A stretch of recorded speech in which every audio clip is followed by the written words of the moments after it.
Un nouveau jour se lève sur le pays. Mesdames, Messieurs, bonjour. Bienvenue dans votre émission Nopiden, la matinale qui vous donne la bonne humeur, la bonne information et surtout qui vous accompagne aux premières heures de la journée. Une journée que nous vous souhaitons déjà merveilleuse. Jennifer Sativi, bonjour.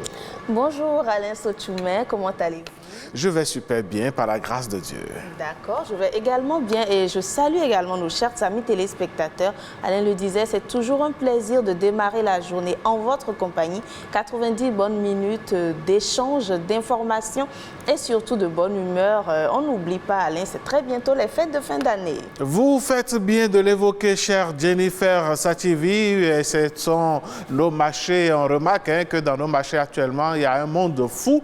Les affaires vont très bien et ce ne sont pas les commerçants et commerçantes qui vont s'en plaindre, mais il se pose un réel problème, le problème de la qualité des produits que les commerçants nous proposent justement dans le cadre de cette fin d'année.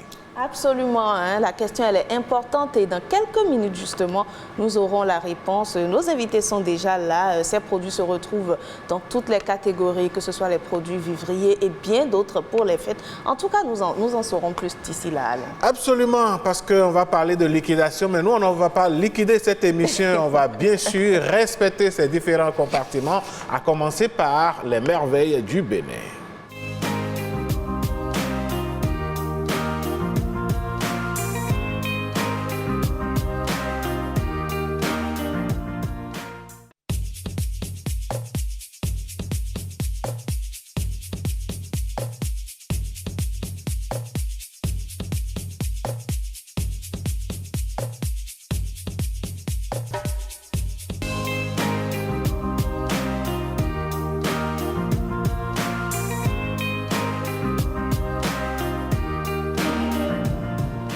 Nous étions chez nos parents de Ouida et oui, nous avons découvert donc quelques coins qui pourraient vous intéresser lors de votre prochaine visite dans la ville de Ouida. Jennifer Sativi. Tout à fait. Moi, je ne sais pas, Alain, Ouida me donne envie de toujours y aller. Pour moi, c'est l'une des plus belles villes quand on a envie de se reposer, de faire du tourisme et de se ressourcer un peu. Est-ce que vous êtes déjà arrivé à Ouida de mettre le piton au cou?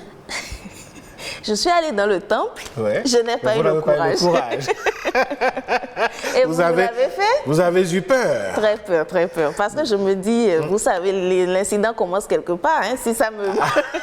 Quand je serai mordu, ils vont dire, c'est arrivé une fois. Ce sont des animaux inoffensifs, hein, rassurez-vous. Ils ne mordent pas les pitons. Et donc, voilà, ça va être juste une bonne découverte, un plaisir. La prochaine fois que vous serez là, il va falloir donc faire le tour. Mesdames, Messieurs, lui, il est déjà présent sur ce plateau. C'est notre humoriste du jour. Vous savez, démarrer une journée avec de l'humour. Et oui, cela vous donne un regain d'énergie et surtout lorsque des pépins arrivent au cours de la journée, on ne sait jamais. Vous vous rappelez que bon, il faut quand même continuer avec le sourire. Absolument. Alors, il s'appelle Medley. Bonjour. Bonjour, monsieur. Comment ça va? Très bien chez vous. Ça va bien? Oui, ça va. Heureux de vous retrouver sur votre plateau. Oui, pareil pour moi aussi. Bonjour Medley, ça bonjour. fait un moment qu'on vous a vu par ici. Oui, ça fait un moment. J'étais pas au pays. Ah, vous étiez où? J'étais avec mon neveu. Ne nous dites pas que vous étiez à Gras. Non, pas à Gras. On vous connaît, vous les humoristes. Quand vous voyagez, c'est que vous n'étiez pas au pays, mais vous étiez à Togodo. Non, c'était pas... Non, en fait, j'ai vraiment voyagé, quoi. C'était avec un neveu que vous connaissez tous, mais lui ne vous connaît pas. Ah ouais? Joe Biden. D'accord. Il a intérêt à ne pas nous connaître. C'est certainement pas le Joe Biden auquel on pense. Hein? Oui, des États-Unis. C'est votre neveu? Oui, c'est mon neveu. Je suis revenu la fois dernière. Quel gros mensonge. Voilà. Et quand je suis revenu, j'ai fait un constat pratiquement à Cotonou. Vous savez, j'ai su qu'avant de louer une chambre ici à Cotonou, il y a déjà un locataire avant qu'on ne vous le loue. Ah, comment? Les souris. Ah. Non, mais la chambre est vide, non? Quand vous intégrez, elle est quand même vide. Vous voyez pas? Ouais, je refuse pas, mais une fois que c'est installé, il faut quand même qu'il parte. Ah ouais? Mais il faut les chasser. Non, il faut dire que ces espèces aujourd'hui, je vais dire, moi je les respecte. Ah, comment ça? Ouais. Puisque Personnellement, je ne les appelle plus les souris, mais des souris-hommes. Ah ouais? Ils agissent comme des hommes, en fait. N'est-ce pas? Vous imaginez, vous êtes dans une chambre avec des souris. C'est pas un souci. Mais le comble, c'est quand ils commencent à partager tout avec vous. Ah, comme quoi? Votre lit. Ah, non, quand la souris se retrouve sur lui, c'est qu'il y a un problème. Ça veut dire que vous n'avez pas pris les dispositions qui s'imposent. Le lit, la télécommande. Non. Le comble, ce qui m'a encore dépassé, ce sont mes capotes. Non, là, il y a un problème. Je ne suis pas sûr que ce soit des souris. Il va falloir qu'on vienne chez vous, qu'on vérifie. Effectivement, c'est pourquoi je dis que des souris-hommes. Non, j'ai voulu en finir et j'ai payé des produits que je suis parti mettre sur le passage. Oui. Arrivé là-bas, je vois le mâle et la femelle accompagnés de deux petits qui me regardent. Ils me disent, vous dire. tu n'as pas honte. Tu es seul, tu n'as pas de boulot, tu n'as pas d'argent. Et nous, on est petits de toi, on a voulu rester à tes côtés, tu viens encore nous tuer. Ça, c'est votre interprétation. Donc, ce sont des compagnons qui s'invitent chez vous. Voilà. Que vous évitez d'être seul. C'est fou. Et bon, vous savez, les gens, en ce temps-ci, comme il y a la chaleur, il y a certains qui dorment nus, n'est-ce pas? Moi, j'ai voulu essayer et j'ai dormi les pieds nus. Puis souvent, je mets des chaussettes. Et actuellement, je vous parle, j'ai 9 orteils. Ah bon? Ouais. Qu'est-ce qui s'est passé? À mon réveil, je vois que j'ai perdu. Les souris. Les souris. Ils ont attaqué. Ils ont fait l'attaque surprise, quoi. En tout cas, prochainement, mettez alors les chaussures. C'est beaucoup mieux. Parce que même avec les chaussettes, vous n'êtes pas tiré d'affaire. Hein? Donc vous avez intérêt à vous protéger réellement. Effectivement, mais au moins, juste le temps pour eux de finir la chaussette, je décide d'enlever. Ah, d'accord. Allez, merci beaucoup, Medley. On vous retrouve en fin d'émission, d'accord? Allez, chers amis téléspectateurs, vous savez que nous combinons la musique, nous combinons les bonnes informations. Et ce matin, nous avons une exclusivité pour nos téléspectateurs. Absolument.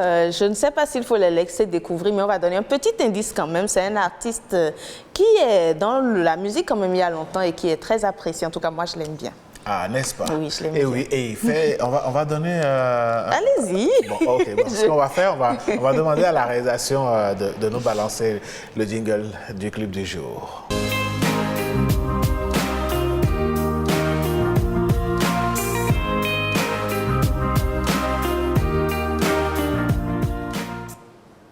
Il s'appelle Sabah Nazer. Oui, c'était son ancien nom. Maintenant, il s'appelle Etonfla Nazer.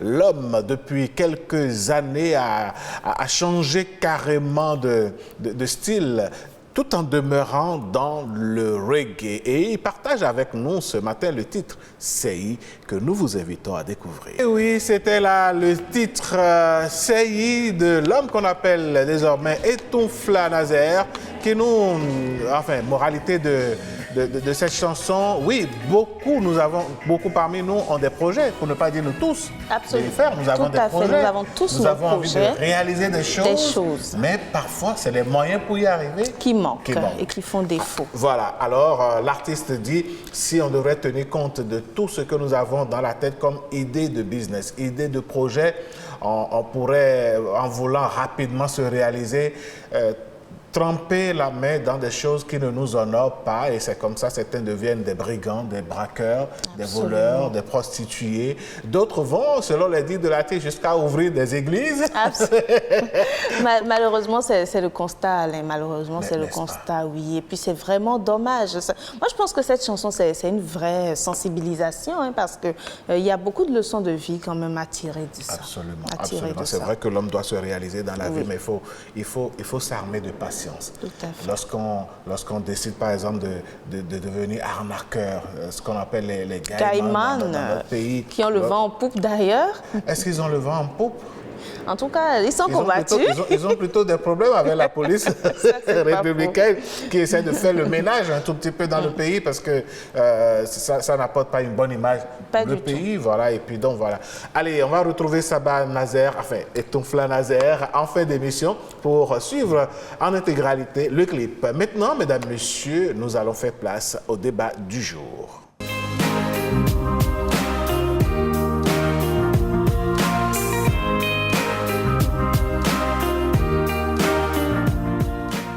Derrière leur étalage, il n'est pas surprenant de voir nos bonnes dames, nos commerçantes avec des clochettes en main, appeler les clients à venir donc s'approvisionner des produits qu'elles mettent ou bien qu'ils mettent en liquidation.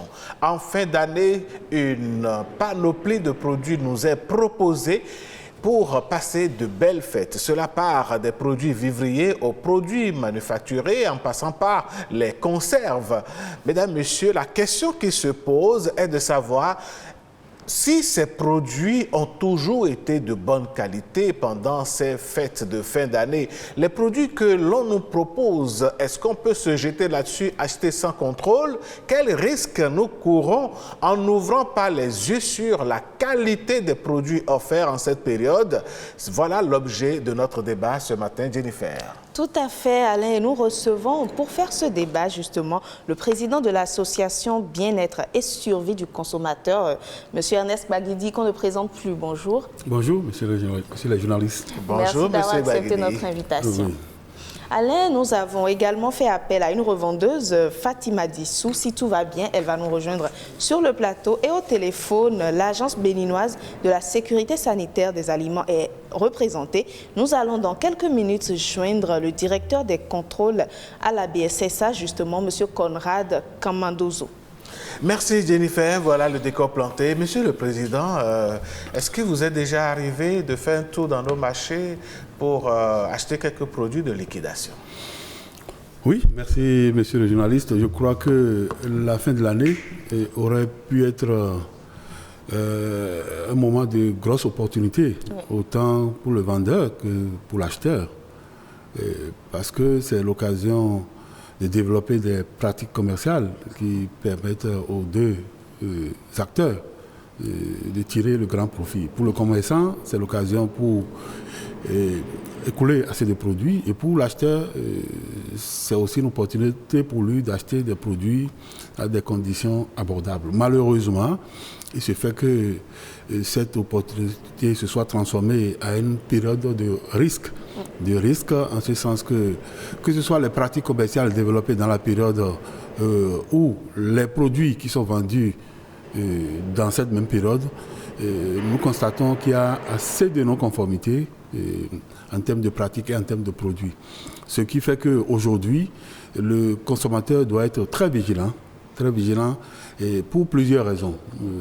La première raison est qu'avec le développement d'ailleurs de l'industrie, il n'y a que certains producteurs et distributeurs indélicats qui ont l'esprit mercantile très développé, veulent à tout prix gagner de l'argent, profiter et abuser du consommateur. Le consommateur aussi, à cause de son pouvoir d'achat qui semble être un peu réduit, mais qui veut nécessairement se faire du plaisir, il arrive qu'il tombe dans des pièges qui sont tendus par ses partenaires que sont les distributeurs. D'accord, mais est-ce qu'on est toujours à l'abri? Je prends un exemple, un consommateur qui veut acheter et qui fait très attention, qui contrôle les produits, les dates de péremption, mais qui est quand même trompé. Vous savez, certains revendeuses ont l'ingéniosité de changer par exemple des sacs de riz, des bidons d'huile et qui mettent ces huiles avariées, ces produits avariés dans des cartons tout neufs. Tout à fait. Je crois que le consommateur n'a pas la capacité, n'a pas la possibilité, n'a pas toute l'information qui lui permettra effectivement de relever ces écarts-là. Et c'est pourquoi il a été prévu que l'État mette en place des structures avec des agents assermentés qui se chargeront de faire la surveillance du marché. Et ces pratiques se font facilement parce que déjà en amont, on n'enregistre pas régulièrement les produits. Je prends l'exemple d'une boisson en canette qui est importée par un individu. S'il était connu, déjà à l'arrivée, on sait déjà le lot qu'il a importé, la date de péremption. Mais quand subitement, nous constatons sur le marché qu'il y a un autre produit et qui n'est pas déclaré, mais qui a une date de péremption avancée, on devrait se poser des questions. Et c'est ce contrôle-là qui ne se fait pas et qui justifie le fait que les gens aisément, quand ils constatent que la date de péremption est proche, ils se rangent quelque part, ils falsifient et ils redonnent une autre durée de vie à ce produit-là. Et le risque à ce niveau, il est à plusieurs niveaux. Il est à plusieurs niveaux et c'est pourquoi nous demandons aux consommateurs qu'en plus de ce contrôle-là qu'il faut faire, qui ne les dédouane pas, qui ne leur permettront pas de mettre la main sur la tricherie, il faut qu'au niveau de la qualité organoleptique, qu'ils soient vigilants. Et je prends l'exemple de la mayonnaise que nous connaissons. Nous connaissons la consistance de mayonnaise. Nous connaissons à peu près la couleur d'une mayonnaise. Et nous pouvons voir l'emballage d'une mayonnaise. Et quand vous voyez cette mayonnaise qui vire du jaune citron, par exemple, à une couleur blanche, alors que vous la connaissiez, jaune citron, et cette mayonnaise, au lieu d'être bien pâteuse, elle devient un peu translucide. Mais vous devez vous poser des questions. Il y a l'odeur, il y a le goût. Ça, c'est le consommateur qui peut l'apprécier. Oui, mais Monsieur le Président, quand vous dites ça, nous voici en période de fête de fin d'année.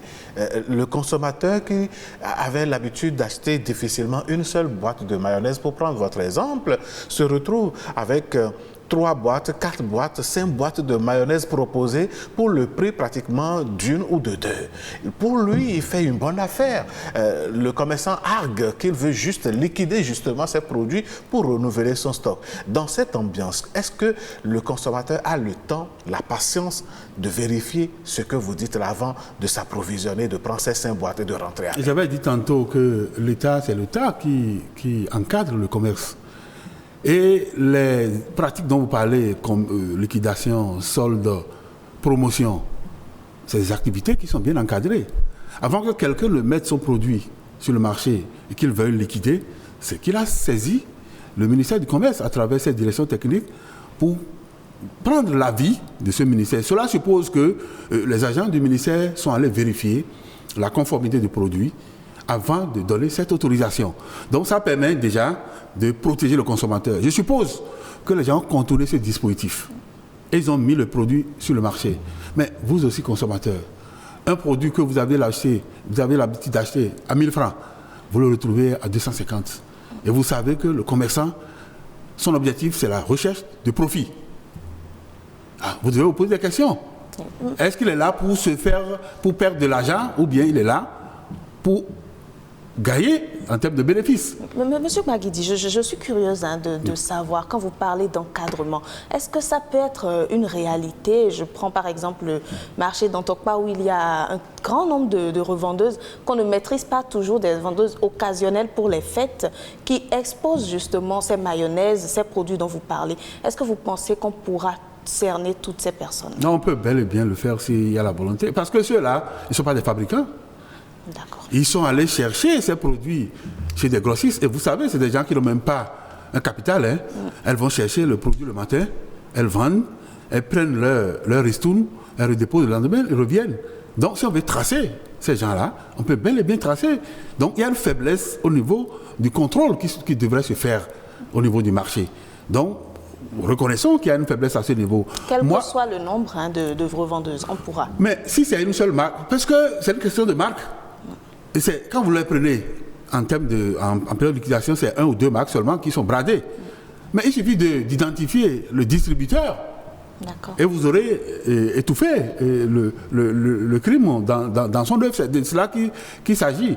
Moi, je reviens sur le comportement que doit avoir le consommateur parce que c'est de sa responsabilité aussi d'être vigilant, de ne pas courir toujours après le bon marché, mais c'est de comprendre que quand c'est trop bon, c'est qu'il y a un piège qui se cache.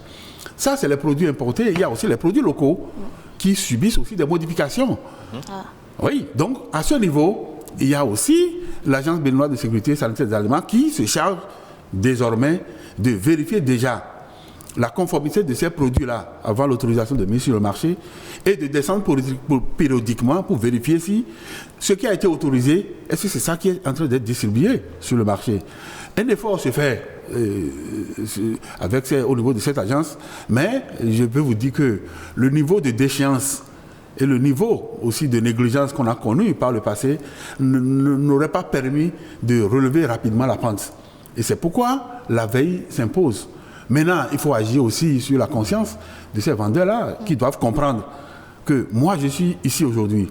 je participe à la distribution de la mayonnaise, de la sardine ou bien des pâtes alimentaires de qualité douteuse, ils doivent comprendre que de l'autre côté, il y a aussi quelqu'un comme moi qui peut aussi se charger de vendre de l'huile, de vendre des bouillons, de vendre même au niveau vestimentaire des tissus ou bien des chaussures que je vais porter et avant d'aller au lieu de fête, cette chaussure-là serait aussi décollée.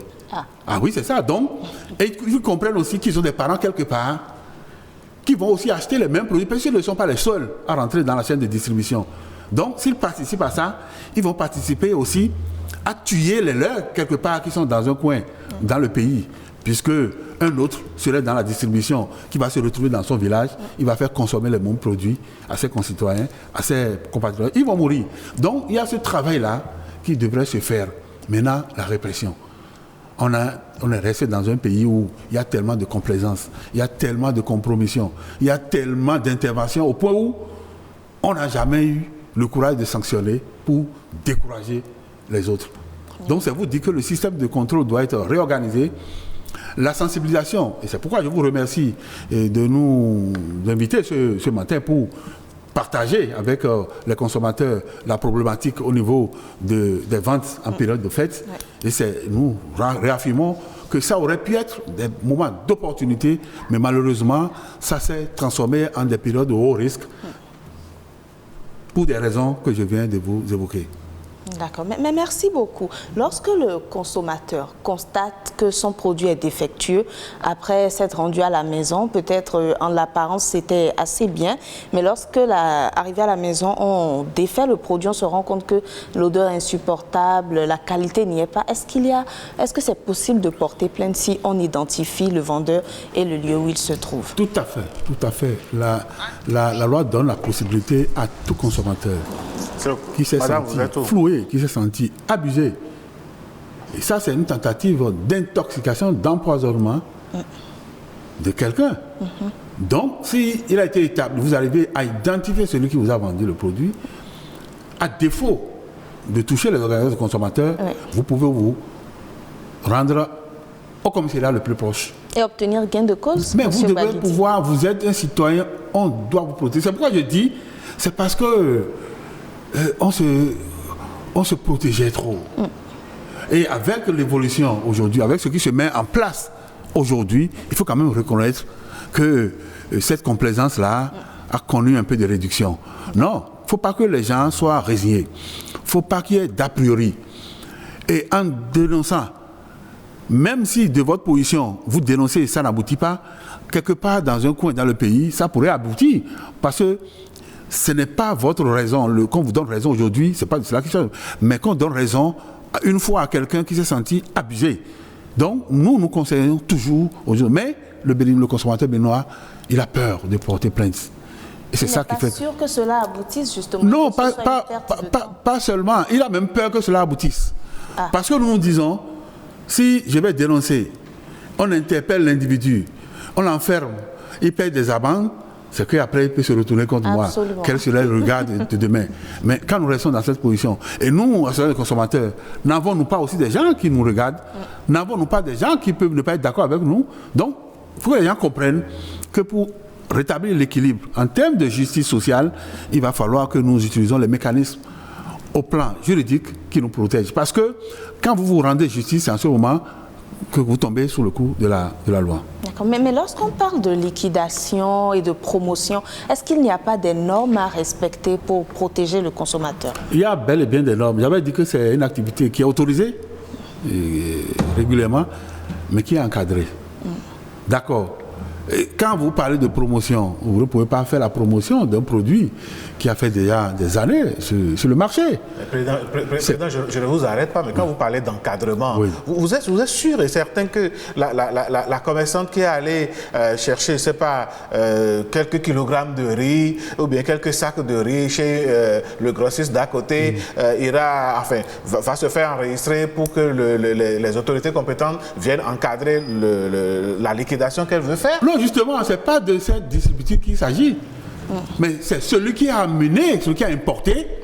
En réalité, c'est lui qui est en train de faire la promotion. À quel moment son stock à lui, cet importateur-là, a été vérifié pour constater que le stock a toujours la qualité qu'il faut? C'est pourquoi je vous dis qu'en principe, quand vous décidez de faire de la liquidation, d'accord, quand vous déclarez une période de solde, vous devez aller requérir l'avis du ministère du Commerce.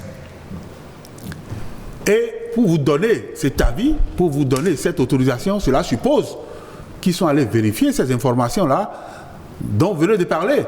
La conformité du produit, le stock, d'accord, vérifie s'il est effectivement l'importateur. Parce qu'il ne faut pas qu'il aille chercher les produits d'une autre personne et qu'il prétexte d'être l'importateur. Donc, c'est quand on aurait vérifié toutes ces informations qu'on l'autorise à liquider. Maintenant, lui, il utilise ces bonnes dames-là, qui sont des distributrices au niveau périphérique. Donc, ce n'est pas ces distributrices qui vont requérir l'avis du ministère du Commerce. Non, c'est celui qui est le gros importateur, c'est lui qui est en charge. Le problème que l'on remarque, Monsieur le Président, on reste avec vous, c'est que quand il s'agit de faire la répression maintenant, on ne va pas chercher directement l'importateur. C'est les petites bonnes dames-là qui font les frais de nos amis de la police républicaine qui viennent ramasser leurs bagages et qui s'en vont avec. Non, voilà, c'est que le processus ne va pas à terme. Qui se chargera de nous dire celui qui est derrière ce produit? C'est les bonnes dames qui nous diront là où elles sont allées chercher. Quand le produit est impropre à la consommation, que ce soit les distributeurs finaux ou le gros distributeur, il faut arrêter, il faut bloquer le produit. C'est pourquoi on ramasse. Quand on ramasse, on interroge la dame, elle dira où est-ce qu'elle est allée chercher le stock. D'accord. Et on dépêche une équipe pour aller directement sur le site. Si le produit est effectivement un produit non conforme, on met le magasin sous scellé. Et le processus continue. Mais il se fait que ces bonnes dames-là ne veuillent pas donner les indications nécessaires. Comme elles sont dans ce cycle de vente, elles veulent prendre la responsabilité de bloquer l'information. C'est là où on a l'impression que c'est elles qui payent le prix. Non. Leur rôle à ce niveau, c'est de donner les informations. Maintenant, elles seront quand même impliquées, elles seront quand même punies pour complicité parce qu'elles ont participé à la distribution de produits impropres à la consommation. Donc, c'est vous dire que si on doit suivre le processus, évidemment, si ceux-là qui ont identifié les produits avaient pris sur la responsabilité ou bien avaient le réflexe de nous saisir, nous, organisations de consommateurs, on ne pourra plus dissimuler ces produits. D'accord. Monsieur le Président, vous avez semblé indexer ceux qui sont responsables ou bien qui ont la responsabilité de contrôler les produits que nous avons dans nos marchés. Nous en avons un en ligne, c'est le directeur des contrôles de l'ABSSA, Monsieur Conrad Camadozo. Bonjour. Bonjour, monsieur. Dites-nous, en cette période de fin d'année, comment est-ce que ou à quel moment vous opérez vos contrôles pour protéger le citoyen béninois des produits à qualité douteuse?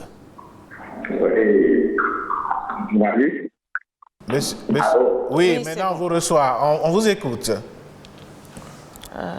Monsieur, il est ok. On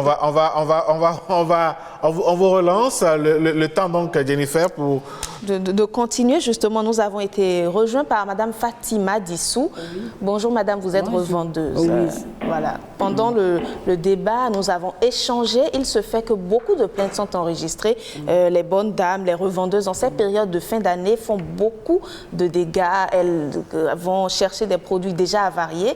Elles changent les dates de péremption et créent ainsi beaucoup de dégâts dans le rang des citoyens. Madame, comment vous procédez pour ramasser ces produits avariés?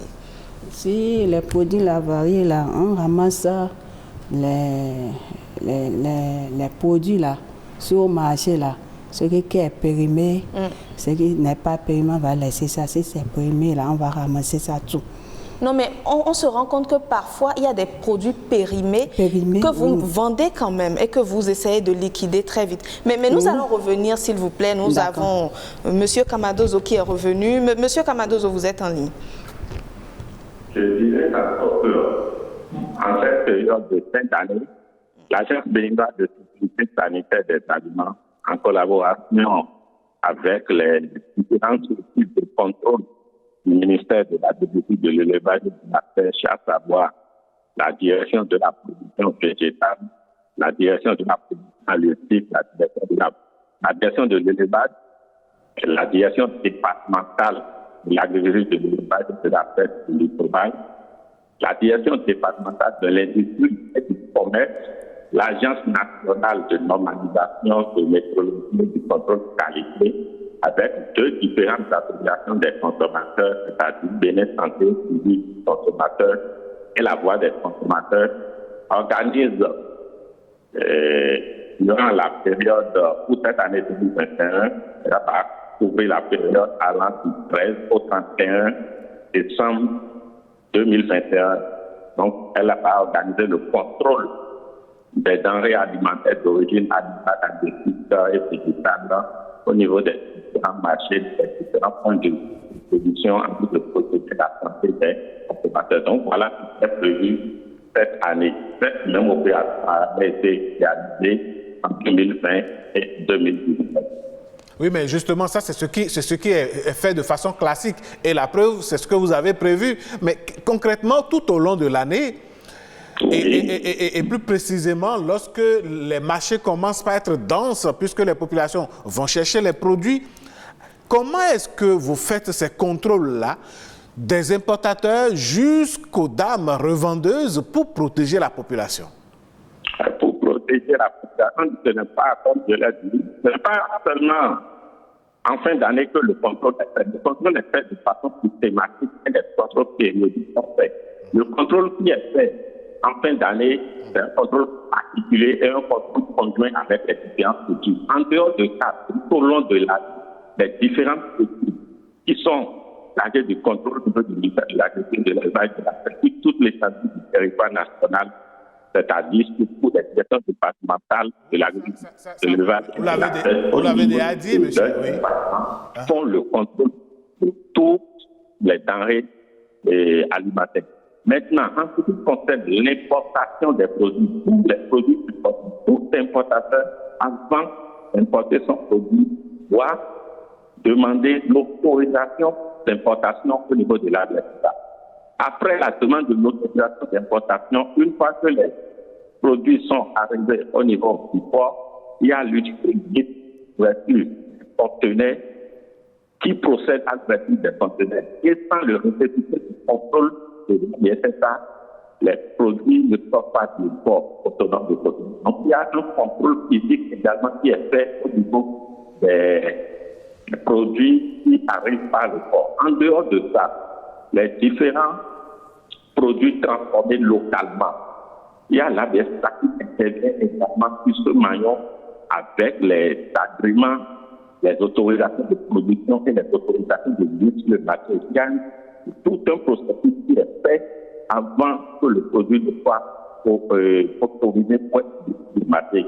Les impressions sont faites, les prélèvements de champignons sont faits également et envoyés afin d'analyser les paramètres physico-chimiques et microbiologiques de ces produits. Et c'est le résultat complet de cette inspection et de ces résultats d'analyse qui donnent droit ou non à l'autorisation de marché en fonction des résultats qu'on a par rapport aux différents critères d'acceptabilité de ces paramètres. Donc voilà un peu comment le travail est fait tout au long de la mission. Ce n'est pas uniquement en fin d'année que le travail est fait. Ce qui est fait en fin d'année, c'est la particularité de ce qui est fait en fin d'année. D'accord. Mais Monsieur Kamadozo, est-ce que quelque part, il y a une faille dans le système parce que sur le marché, même si cela n'est pas très fréquent, surtout... Oui, Monsieur Kamadozo. Oui. Est-ce que quelque part, il y a une faille dans le système parce que ces produits avariés sont d'une façon ou d'une autre toujours présents, même si cela est contourné?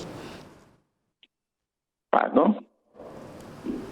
Oui, on se rend compte qu'il y a quand même des produits avariés, même si les contenants sont changés.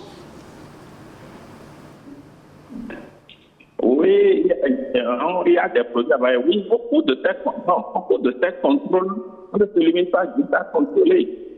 On ne se limite pas juste à contrôler. On passe même à la répression à des saisies. On constate ces cas. Par exemple, je peux vous donner quelques trucs. Le contrôle conjoint qui a été fait tout dernièrement en 2020, par exemple, il y a une catégorie d'affaires qui ont été contrôlées avec 789 établissements et les produits spécifiquement contrôlés il y a de cela 1 an concernent les céréales, les farines, les boissons, les eaux, les viandes et poissons congelés, les laits, les laitiers, les huiles alimentaires, les beurres, mayonnaise, etc. Et en matière de saisie, il y en a suffisamment aussi bien des produits solides, des produits liquides. Et il y a des consignations également qui ont été faites l'année passée. Donc, quand on constate les produits abandonnés après à l'étude d'un contrôle plutôt, ce n'est pas que les boissons croisées ou bien les produits aux opérateurs qui ont saisi qui vont et des questions qui est faite en collaboration avec le ministère d'État de développement durable. Donc, c'est pour, dans le but toujours d'éviter que nos opérateurs, certains opérateurs ne font pas d'emploi, mais profitent de cette période de fête pour mettre sur le marché ces produits avariés. Un attente particulier est fait par rapport à ce contrôle en fin d'année. Donc voilà un peu.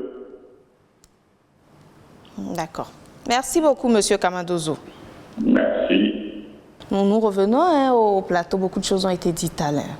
Absolument. Alors, madame, souvent, c'est vous qui faites les frais de la répression quand les contrôles descendent dans les marchés. Ah oui. Mais est-ce qu'il vous arrive, vous-même, à votre niveau, d'exiger d'avoir des produits de bonne qualité pendant cette période de liquidation? Non, non. C'est pas... Ou bien vous achetez seulement ce que vous trouvez? Oui, au marché là. Dès que chez ça les marche Chinois, seulement? chez les Indiens. Pourquoi vous ne contrôlez pas la qualité? Des fois on contrôle, des fois on ne contrôle pas. Des fois on dit il faut acheter ça, c'est diminué un peu. Si tu veux acheter 4 conteneurs, 40 paquets, par exemple, avec 50, avec 60, on diminue. Au moins 15 000, on dit 14 000. Tu vas gagner 1000 francs. Tu vas vendre ça à un autre encore. D'accord. Au moins 50, au moins 60. Lui va prendre l'argent. Après, on va contrôler ça. Si on veut contrôler ça, lui refuse en même temps. Lui, donc, les grossistes qui vous vendent ça n'aiment pas que vous contrôliez. Contrôle. Pour rentrer à la maison, oui. Pour fond là-bas, là. L'Indien, là, il ne veut pas contrôler ça. Il dit qu'il reste au moins 2 jours, 4 jours, 5 jours. Ah, pour que cela soit varié. Monsieur le Président, vous étiez au parfum de ces informations? Non, je crois que c'est ce que je viens de vous dire. Et c'est pourquoi il dit que c'est le distributeur, le grossiste qu'il faut interpeller. Cette dame, de quelle expertise elle dispose pour faire un contrôle approprié? Ce n'est pas possible. Et ça fait les formes de contrat aussi. On favorise ça. Est-ce qu'aujourd'hui, un pharmacien peut se permettre de vous vendre un médicament périmé? Simplement parce que, quand c'est périmé, il a la possibilité de retourner au laboratoire. Chez cette dame, pourquoi elle veut le vendre à tout prix? Quand elle va acheter, c'est avec son argent. Quand ça, enfin, elle n'arrive pas à vendre, là, c'est elle qui perd. Une politique commerciale pour réduire qui ne favorise pas la surveillance du marché. Et c'est pourquoi, pour protéger cette dame-là et protéger le consommateur, l'État a l'obligation d'aller vérifier ce qui se passe chez le grossiste. Mais pourquoi alors le grossiste fait sa loi? Il dit, vous n'aurez pas à contrôler, il reste 2 semaines, 3 semaines, même quelques jours pour que ce produit soit périmé. Il fait sa loi parce qu'il a acheté son petit pouvoir. Sinon, il ne peut pas. Dans quel pays vous allez voir quelqu'un qui vient vous imposer un produit impropre à la consommation? À quel prix?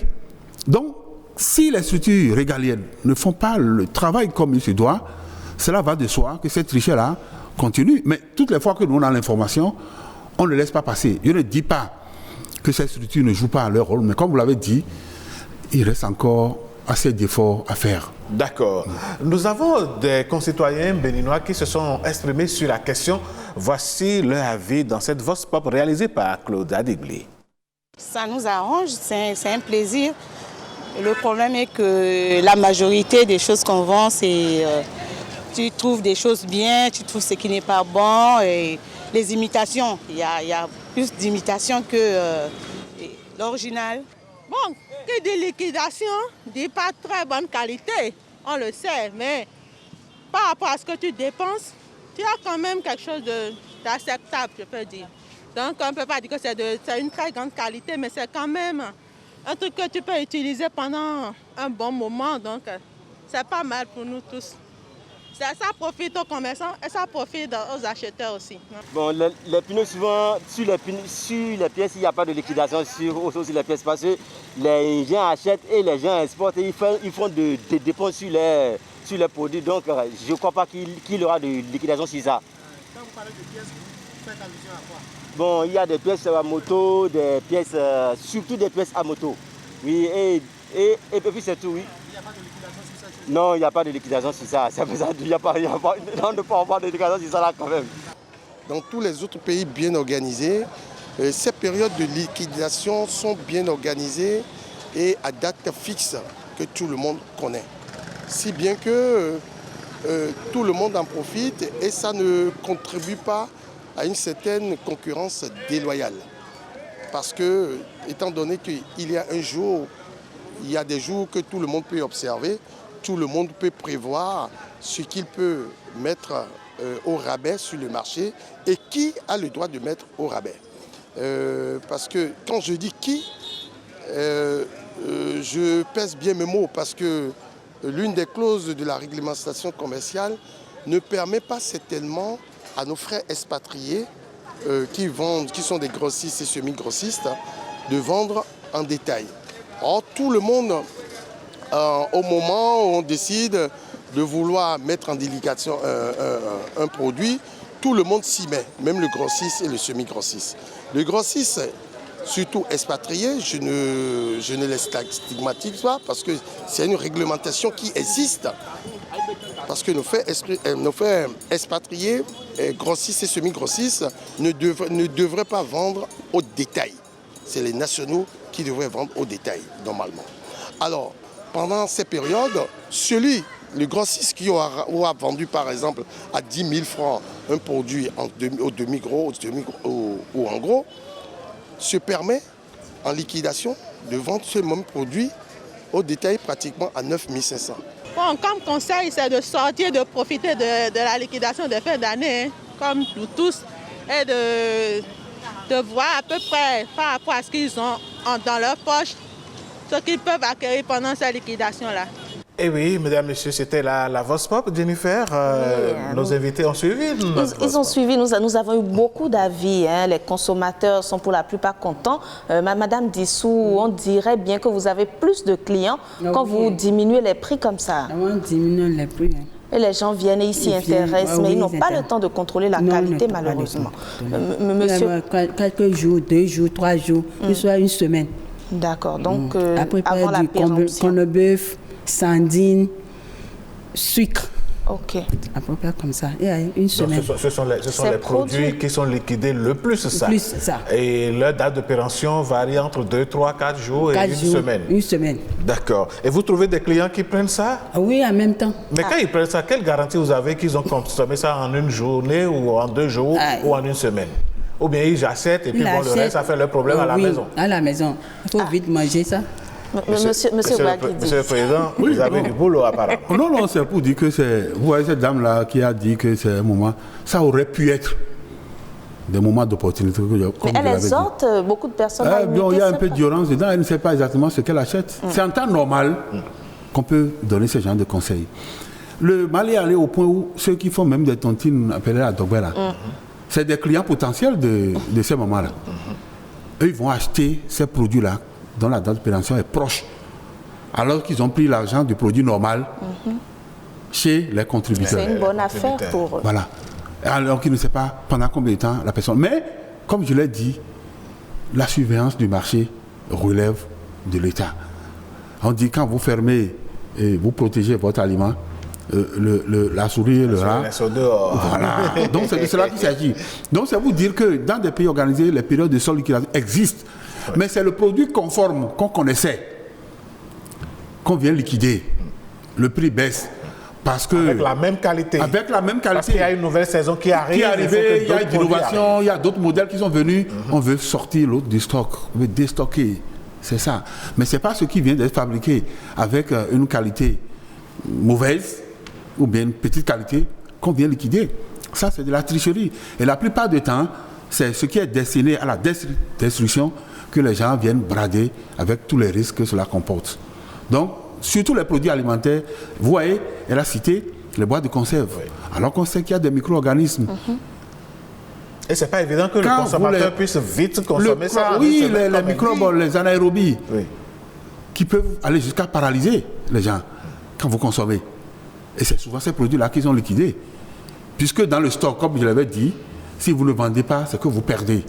À partir de ce moment, ils forcent la consommation, ce qui ne devrait pas être le cas. Donc, nous devons revoir peut-être au niveau de nos tests, encore que nos tests ne manquent pas de pertinence. C'est la mise en application qui pose problème. Et c'est à ce niveau qu'on doit jouer aussi sur la conscience du consommateur, qui doit comprendre que celui qui n'a pas les moyens doit aller rechercher la qualité, qui devrait être pour lui un impératif. Parce que vous achetez à peu de frais, vous vous retrouvez à l'hôpital, c'est pour sortir tout ce que vous avez comme réserve. Si vous vous en tirez d'affaires, sinon vous pouvez aussi perdre votre vie. Absolument. Et c'est ça qu'il faut voir. Donc moi je dis, et ces dames qui distribuent, qu'elles comprennent aussi. C'est vrai, les gens sont venus acheter, elle a vendu. Mais si elle ne sait pas faire, on va l'appeler une semaine après pour lui dire que sa tante, sa nièce, son enfant est à l'hôpital parce qu'il aurait acheté ce produit-là dans un autre rayon, il a consommé, et c'est ça. Donc le peu d'argent qu'elle a cru gagner, elle va encore investir tout dedans.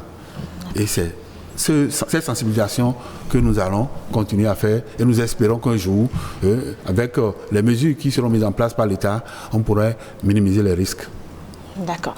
Alors, Madame Dissou, quand vous vendez ces produits-là, vous êtes également, je dirais, un peu dérangé par la police qui contrôle. Est-ce que ça ne vous pousse pas les prochaines fois à insister auprès du distributeur et à contrôler vraiment? Est-ce que vous arrivez même à reconnaître les produits qui sont avariés? Non, c'est parce que les gens qui nous vendent ça, ils nous appellent. Il va rentrer, on va nous regarder. Il reste 1 mois, il reste 2 semaines. Il faut vite vendre ça pour regarder l'être. S'ils vendent ça, à peu près 100 000 comme ça, là, le carton de 100 000, on nous vend ça à 14 000. On vend ça à 10 000. Ok. Ah. Le carton qui coûtait 14 000, en période de liquidation devient 10 000. 10 000. Et vous faites de bonnes affaires. Il m'a dit de vite vendre ça. Il reste au moins 1 mois. Tu vas vite vendre ça. Tu vas aller au marché vers 7 h, 8 h. Tout le monde dit, sardine là, ça coûte 200 francs. Les gens vont nous. Ils vont acheter rapidement. Sardine là, ça coûte au moins 350. On vend ça à 200. Les gens vont nous. Oui. Ils vont acheter. Ils vont acheter. Et le lait là, agent dans le lait là, tu vas acheter au moins 300 francs, on vend ça. Agent lait, nous vend ça à 18 000. Lui prend 12 000. D'accord. Il va nous vendre ça. 200, 250, c'est vite fait. Tout le monde va ramasser ça. Faites ça, c'est ça. Et le sucre, même chose. Il reste 1 semaine, 2 semaines. Oui, mais en faisant ça, Madame Dissou, est-ce que quelque part votre conscience n'est pas dérangée? Puisque quelqu'un qui vient acheter la sardine, il achète 20 sardines à 200 francs. 200, ça fait 2000, pratiquement 4000. On n'est pas sûr qu'il ait pu consommer ces sardines-là en 1 mois ou en 2 semaines. Oui, en 1 mois. Alors, si la sardine qui est valable pour le mois de décembre, par exemple, se retrouve dans son garde-manger en février ou en mars, et qu'il consomme, à qui la responsabilité en ce moment? À qui la faute? C'est l'Indien, non? Ah, c'est l'Indien. C'est l'Indien qui nous vend ça, non? Monsieur le Président, vous voyez jusqu'où le mal est parti? Non, est-ce que vous l'écoutez très bien? Absolument. Est-ce que vous n'êtes pas dérangé? Bien sûr, il y a un problème. C'est une réalité. Il dit qu'un Indien vient nous imposer un produit impropre à la consommation dans notre pays. Qu'est-ce que cette dame-là peut? Elle n'a pas toutes les informations. Elle n'a pas et puis elle est assujettie là. Donc ce n'est pas d'elle qu'il s'agit. Vous allez beau sensibiliser cette dame, vous la reverrez toujours. Absolument. Parce qu'elle recherche l'intérêt. Attendez, pour un carton de 18 000 qui se retrouve à 12 000. Maintenant, celui qui a l'information et qui sait bien que ce qu'il fait là est à la limite criminelle et qui agit dans un état et qui n'a pas peur, c'est là où vous allez vous poser pour dire mais qu'est-ce qui se passe? Qu'est-ce qui nous arrive? Celui-là, il paye combien dans la caisse de l'État pour qu'on l'autorise, qu'on lui permette de tuer les populations béninoises. Pour les consommateurs, quel conseil vous leur donnez? Non, moi, comme je vous ai dit, elle a dit, quand les gens trouvent le lait à 200, ils se jettent dessus. On peut dire qu'ils sont pauvres, non, mais la pauvreté ne justifie pas ça. Maintenant, comme nous savons que nous sommes pauvres, j'aurais préféré qu'on empêche ces populations d'accéder à ce produit. Le temps de les sensibiliser. Parce que, à cause de leur vulnérabilité, ils seront toujours attirés vers le bon marché. Cette dame doit comprendre que gagner de cette façon, le problème de conscience peut exister, mais devant cette vulnérabilité, elle oublie qu'il y a un crime derrière. Donc, c'est ensemble, nous allons continuer. J'espère que vous allez organiser ces genres de plateaux et nous allons l'utiliser pour sensibiliser toutes les parties. Merci beaucoup, monsieur le Président. Le temps qui nous est imparti est complètement terminé. Madame Dissou, si vous voulez conclure, qu'est-ce que vous avez à dire pour finir cet entretien? Je vais dire, les gens qui nous vendent, les Indiens là, les Chinois là, les trucs là, qui nous vendent ça, de regarder avant de nous vendre ça. Si nous vendons ça au moins 18 000 francs, nous-mêmes, on va vendre ça à 350. D'accord. Maintenant, si nous vendons à 10 000, à 12 000, nous vendons ça à 200 francs. Ah oui. Pour liquider. Et le macaroni, Ivocat, on vend ça à 600 francs. Maintenant, on nous vend ça, le carton là, 15 000. On nous vend ça à 150 francs. D'accord. Voilà. Lorsqu'on suit votre logique, si vous insistez pour payer celui de 18 000, il y a peut-être votre sœur à côté qui prend celui de 10 000 et qui... voilà, donc le problème est réel. Monsieur Baguidi, pour finir rapidement, le temps est parti. Non, je crois que nous allons demander aux consommateurs de garder la vigilance. Nous allons demander à l'État de renforcer les dispositifs de surveillance. Et je crois que progressivement, nous allons parvenir. Et c'est pourquoi nous allons demander que nos pays développent l'industrie locale, ce qui nous permettra d'éviter ces genres de situations. Eh bien oui, mesdames, messieurs, on aura fait un tout petit peu le tour de cette affaire et vous comprenez désormais qu'il ne faut pas liquider votre santé. La période de fête, elle est bien, il y a des bonnes actions, il y a de bonnes opportunités, mais ouvrons l'œil à ne pas acheter des produits qui vont nous emmener demain à l'hôpital, puisque nous, on a envie de vous retrouver demain justement, juste en marquant une petite pause. Bienvenue au Bénin.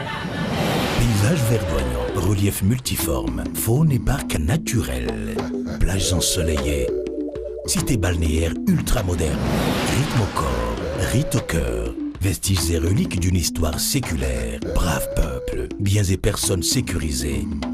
Le Bénin, terre de culture et de riches traditions. Nous abordons à présent le boulevard de la culture sur Nopiden et c'est us et coutumes qui ouvre le bal et nous emmène directement chez nos parents, les Sahoué, pour parler donc de la célébration annuelle.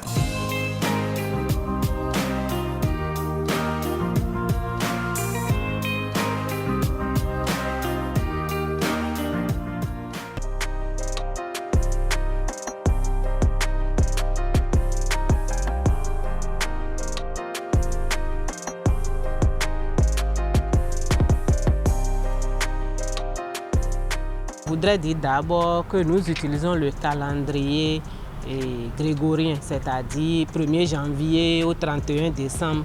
C'est ce calendrier-là que nous utilisons. Mais avant le 1er janvier, même disons en décembre, on commence par faire des consultations. Et on se dit, cette année-là, elle vient sur quelle couleur? Les oracles disent, c'est tel jour vous devez aller chercher comment le 1er janvier, comment nous devons entrer dans la nouvelle année. C'est une pierre qu'on va chercher. Et dans la conception des anciens, c'est le dieu ou bien les dieux qui ont déposé cette couleur-là cette année pour identifier l'année qui vient. Donc c'est la pierre, quand on sort la pierre de l'eau, c'est là tout le monde constate la couleur de cette pierre-là. Et c'est la couleur qui détermine le présage de l'année qui vient.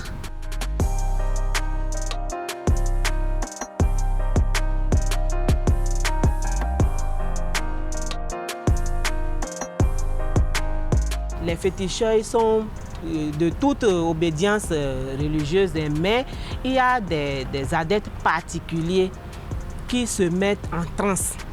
C'est-à-dire, ils tapent leur tam-tam. Et il y a un particulièrement qui doit se mettre en transe d'une façon particulière également. Même s'ils sont nombreux à être en transe, il y a un qui doit commencer par présenter des formes de transe. Et c'est ça qui montre au dignitaire que c'est elle qui doit aller choisir la pierre qu'il faut. Parfois, c'est dans un cours d'eau que celui qui entre en transe va et plonge la main dedans et sort la pierre là. C'est la couleur qui détermine l'année.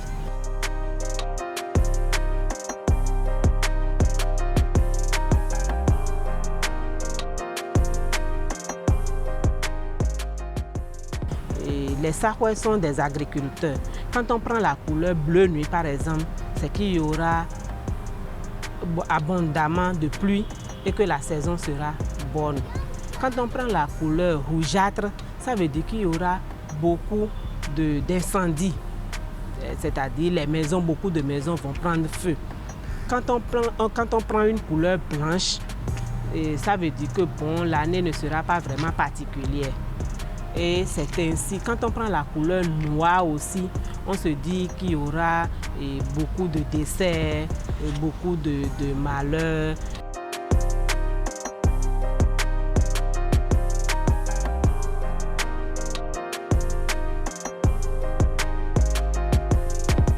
Quand on sort la pierre, quand l'adepte qui est en transe sort la pierre comme ça, c'est à partir de ce jour-là qu'on voit quel type de sacrifice il faut faire. En milieu sahwais, c'est toujours les dieux qui vous font le présage. Et donc, on remercie les dieux pour dire, au moins cette année, vous nous garantissez le bonheur. Mais quand c'est la couleur rougeâtre ou la couleur noire, c'est toujours au cours des consultations qu'on dit, voilà ce que vous nous présagez. Mais qu'est-ce qu'il faut faire? Quels sont les sacrifices à faire pour que l'année ne présente pas ces malheurs-là? Et c'est après ces sacrifices, on constate qu'effectivement, on entre dans l'année 1er janvier et il n'y a pas vraiment de décès ou d'incendie. Et c'est comme ça, ça se considère chez nous.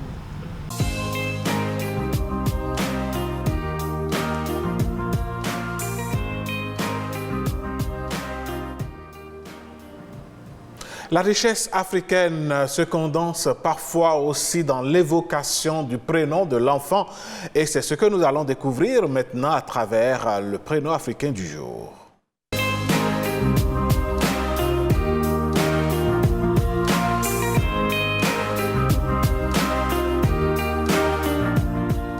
Monsieur Bani Ada Ibrahim, bonjour. Bonjour. Comment allez-vous? Je vais bien. C'est avec vous ce matin que nous allons découvrir le prénom africain de l'ère culturelle Peul. Il s'agit du prénom Djoulvé, c'est ça? Il s'agit du prénom Djoulde. Djoulde. Voilà. D'accord. Que veut dire Djoulde? Djoulde, quand en milieu Peul vous entendez Djoulde, c'est un enfant qui est né à la veille de la fête ou pendant la période de la fête ou après les 2 jours de la fête suivante. C'est-à-dire que la fête en milieu Peul, nous savons, il y a 2 grandes fêtes. La fête au Ramadan et la fête de la Tabaski. Alors, la fête de la Tabaski, elle a jusqu'à 3 jours. Du coup, si l'enfant naît aujourd'hui à 18h et que c'est demain matin la fête, alors cet enfant sera appelé Djoulde. S'il est né au cours de ces 3 jours, il est toujours Djoulde. Voilà, en milieu Peul, ce prénom est vraiment très récurrent, on rencontre beaucoup, surtout les enfants qui sont nés dans ces périodes-là. Est-ce que c'est un prénom mixte? Est-ce que c'est un prénom féminin ou masculin? Oui, c'est un prénom invariable. Une femme peut porter le prénom Djoulde, tout comme un homme. C'est-à-dire que si au cours de la naissance, c'est un garçon, il est Djoulde, et si c'est une fille aussi, elle est Djoulde. Et si on s'intéresse, Monsieur Ibrahim, au vrai sens de Djoulde, est-ce que ça veut dire fête, est-ce que ça veut dire célébration ou c'est juste un prénom comme ça? Non, ça veut dire fête, parce qu'en milieu Peul, bonjour, on dit Nopine ou Djanwal. Absolument. Alors là, le jour de la fête, les gens sont tellement contents, ils disent Eneng et Julde. Ah, d'accord. On peut traduire ça de façon vulgaire, on va dire nous avec la fête. D'accord. Donc, il y a également une autre expression, on dit Segurawaga. Mais au lieu de vous dire Nopine le matin, si quelqu'un vient dans votre maison, il dit on est Julde. D'accord. Un peu comme pour dire bonne fête. Voilà, bonne fête. Bonne fête, bonne fête. Donc, si un enfant naît là, il s'appelle Julde. Donc, Julde, c'est pour dire Julde. Et la prière en milieu Peul aussi, c'est Julde. Ah. Voilà. D'accord. Parce que il faut, le jour de la fête, on prie. Oui, absolument. Et on mange. Alors, est-ce à dire que les enfants qui s'appellent Julde, les enfants qui sont nés dans cette période-là, ont plus tendance à être plus spirituels, plus croyants, plus enclins à la prière? On peut dire majoritairement, ce sont des gens intègres.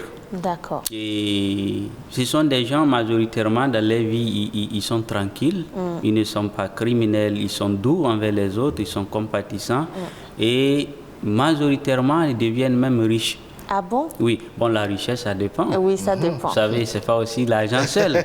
Mais riche de quoi? Si c'est un garçon, il a pu, dans son vivant, il a pu marier 2 femmes et il a eu 8 enfants. Donc, il est riche de ses enfants. Il est riche parce que les enfants vont aller au pâturage, au champ, à l'école, et ainsi de suite. Et ça lui permet quand même de vivre tranquillement et très heureux. D'accord. Voilà. Et qu'est-ce qui les caractérise? Est-ce qu'ils n'ont pas un côté festif aussi, puisque c'est pendant la fête qu'ils ont vu le jour? Il peut y en avoir. Bon, on peut dire que majoritairement, d'abord, ils sont joyeux. Et ils aiment trop aborder les gens. Un peu partout quand ils trouvent les gens. Mais bon, entre griffes, certains d'entre eux, j'en connais, ils aiment trop aussi colpoter. Voilà. Pas que des qualités. Le jour de la fête, majoritairement, on sait, on rapporte. On passe d'une maison à l'autre. On peut dire aussi ça. On peut parler de ceux qui ont tué des coqs au lieu de tuer des moutons, par exemple. On peut dire, mais de l'autre côté, ils n'ont pas eu mouton cette année. Et ils ont mangé le fromage de soja. Ouais. Voilà.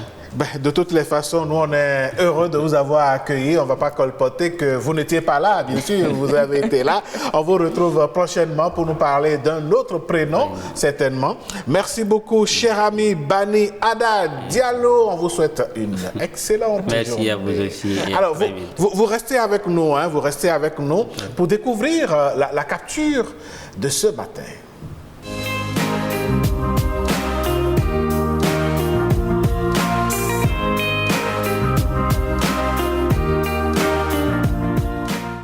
Voici donc, mesdames, messieurs, ce matin, la capture du jour. Et des diffères. Oui, vous voyez quoi, Alain? Voilà les œuvres de vos copines. Je ne suis pas d'accord. Non, moi je ne dis rien. Monsieur Bani Ada, Ibrahim, vous voyez avec nous? Voilà du bon gâteau pour vous. C'est vrai que ce gâteau a une couleur noire et qu'on nous dit grâce au tuto YouTube, Elodie a appris à faire des pneus. Elle a voulu faire un gâteau, d'accord? En suivant des tutos, en suivant des conseils, des démonstrations sur YouTube. On lui a dit, vous prenez ci, vous ajoutez ça, vous faites ci pendant quelques secondes ou bien quelques minutes. Et voilà le résultat du gâteau de Elodie. Oui, voilà ce que vous préparez. Il faut apprendre à aller. Vous savez, c'est vrai que c'est drôle et tout, mais moi, je dirais à Elodie de ne pas se décourager. C'est vrai, ce gâteau est noir, inconsommable, mais la prochaine fois, elle saura qu'il faut... Non, Jennifer, je ne suis pas d'accord. Non, ne conseillez pas Elodie de cette façon. Je l'encourage à ne pas se... Vous voyez ce qui se passe? Une fille doit aller à la cuisine auprès de sa maman et apprendre à cuisiner. On ne peut pas s'abonner à YouTube pour savoir cuisiner. Ça, c'est du n'importe quoi. Et la preuve, elle a gaspillé le gâteau. Elle a gaspillé le gâteau. Imaginez que c'est l'anniversaire, votre anniversaire, que vous lui avez commandé gâteau. Elle vous ramène ça, vous serez d'accord? Pas du tout. Donc voilà. Monsieur Bani, qu'est-ce que vous pensez de la situation? Vous pensez qu'on peut avoir des coachs cuisiniers sur Internet et bien préparés? Voilà le résultat. c'était l'anniversaire de Jennifer, ça marcherait. Elle est bien noire. Et le gâteau est noir. Ce n'est pas gentil, ça, monsieur Ibrahim. Voilà, c'est elle qui cautionne ça. Non, mais je l'encourage parce qu'apprendre à cuisiner, Alain, ce n'est pas toujours facile quand on n'a pas l'habitude. C'est vrai, on a appris avec les mamans et tout, mais c'est pas toutes les recettes que les mamans faisaient. Il y a de ces recettes. Moi, je ne serais pas d'accord avec vous, Jennifer. Vous n'allez pas me trouver, vous n'allez pas trouver l'argument pour me convaincre. C'est vrai, je suis pro-tic, vous le savez. Tout à fait. Je suis pro-évolution, vous le savez très bien. Mais vous savez, quand les mamans font la cuisine, quand elles font la sauce, il leur arrive de mettre la sauce dans la paume de main et de goûter. Oui. À quel moment Elodie va apprendre ça là sur YouTube? Malheureusement, ce n'est pas possible. Non, je pense que la la nouvelle génération doit se méfier des coachs qui foisonnent partout. Des gens qui n'ont aucune expérience de la vie, mais alors rien du tout comme formation. À l'aide du téléphone portable, on braque la caméra et puis bon, on dit bon, il faut faire ci, il faut faire ça. Et vous vous fiez à ça. Voilà le résultat que ça donne. Vous avez raison, mais en tout cas, Elodie, ne te décourage surtout pas. La prochaine fois sera la bonne. Allez, d'accord, merci beaucoup. Allez, on va enclencher avec une autre rubrique en même temps. Ce matin, Jennifer, vous nous proposez quoi? On va parler dans Instant Écho de quelque chose de très intéressant. Je ne sais pas, mais mon petit doigt me dit que vous allez aimer, Alain. D'accord.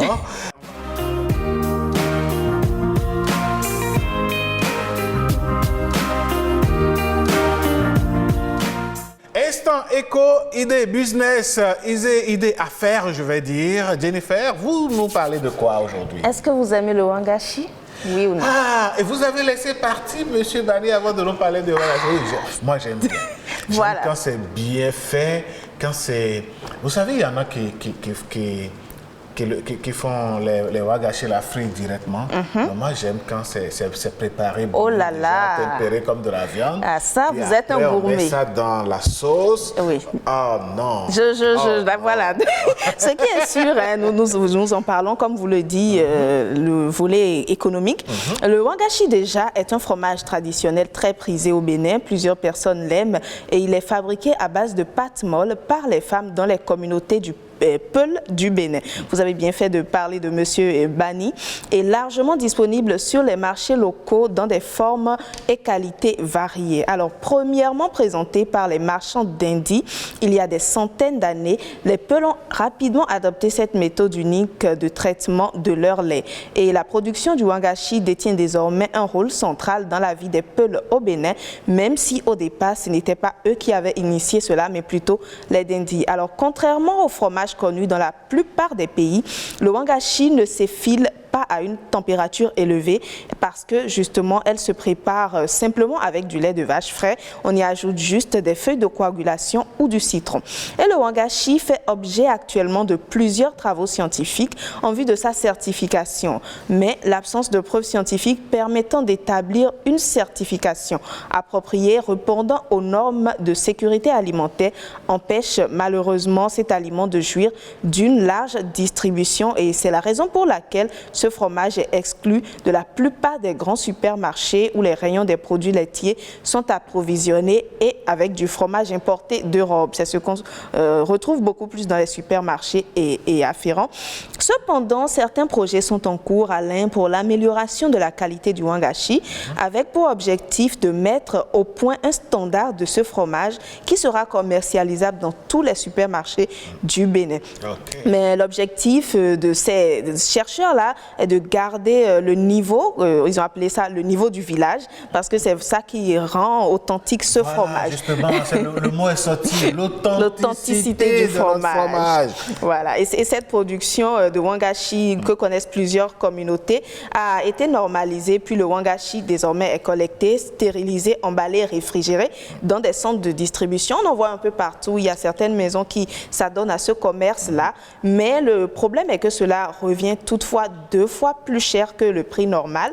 Voilà, et certains restaurants s'en procurent, mais les supermarchés s'en passent actuellement parce qu'ils attendent toujours que la certification alimentaire. Et donc, à continuer pas à attendre la certification, nous on aime bien notre Ouagachi local, on aime très bien. Et puis bon, de toutes les façons, quand moi je fais un tour, mais il n'est plus nécessaire d'aller dans le nord du pays aujourd'hui avant de trouver. Le Ouagachi est partout. Il y a même des start-up béninoises qui se spécialisent dans la production et dans la commercialisation du Ouagachi. Allez, ça c'est une bonne idée. Merci Jennifer. Je vous en prie, tout le plaisir est pour moi. On va retrouver notre humoriste déjà présent sur le plateau. Medley, rebonjour. Oui, rebonjour. Vous nous parlez de quoi maintenant? Bon, pas de grand-chose. Vous savez, on est en décembre. Oui. Ah oui? Et... ça, on le sait. Ouais. Ouais, souvent, mais il y a une chose que vous ne savez pas. Laquelle? C'est une période très favorable pour la déception amoureuse. Aïe, pourquoi? Ah bon? Oui. Je croyais que c'était la Saint-Valentin qui amenait ce lot-là. Décembre est concerné, pourquoi? Oui, en décembre parce que il faut se libérer des épines. Des épines? Quelles épines? Je dis ça, je dis rien. J'ai compris ça à cause d'un ami. Sa copine lui a envoyé un bonjour bien habituel, quoi. Et ce qui est bizarre, c'est qu'il dit à la fille que c'est fini, juste parce qu'il a écrit le B. Il a écrit le bonjour avec un B minuscule. Non, ça c'est de l'exagération. C'est quoi la différence entre le majuscule et le minuscule? Il dit que la fille ne connaît pas la règle, qui dit une phrase commence par une lettre majuscule et se termine par un point. Et mais elle a juste dit bonjour, non? Ouais. C'était un prétexte pour se débarrasser d'elle. Bon, ça, je sais pas. Parce qu'on est en décembre, c'est ça? Je vois la il ne veut pas assumer ses responsabilités. Maintenant, je vous comprends. Ah, mais c'est les vous, ça. Bon, moi, je n'en fais partie, je relève du fait. Ah, d'accord, ok. Ouais, voilà. Mais c'est votre ami, hein? Et puisque qui s'assemble ressemble. En tout cas, bon, est-ce que moi j'ai du mal à Allez, on aime bien vous taquiner, vous le savez, Medley. Ouais, voilà. Alors, donc, non, je pense que si on est amis, on reste amis. Pendant toute la période de la vie, oui. À moins qu'un événement vraiment majeur puisse justifier la fin de cette amitié. Effectivement. Mais il y a des amitiés qu'il faut limiter. Pourquoi? Ouais, et par exemple, un ami à toi, genre un ami comme vous le dites, je suppose, un ami de ces gens ne veut pas venir à la maison te voir en train de manger sans t'inviter, il vient manger avec toi. Mais c'est la fraternité. Non, parce qu'actuellement, le pays est dur. Il ne reste que 145 000 dans la caisse de l'État. Ah bon? C'est vous qui le C'est vous qui avez fait le point, mais c'est le ministre Wada qui vous a fait le point. Non, ça juste. Allez, de toutes les façons, nous, lorsqu'il s'agira de faire la fête de fin d'année, on va inviter tous nos téléspectateurs. On va s'inviter chez eux aussi. Hein. Tout à fait. Ah ouais. Nous nous préparons pour ça. Ouais, n'est-ce pas? Ah ouais, on va débarquer dans les maisons. Merci beaucoup, cher ami Medley. On vous retrouve la prochaine fois. Mesdames, messieurs, ce qu'on va retrouver tout de suite, c'est cette belle chanson qui nous invite à travailler, à ne pas être pressé et surtout à ne pas tremper dans des affaires louches pour devenir riche. L'homme s'appelle Etonfla Saba.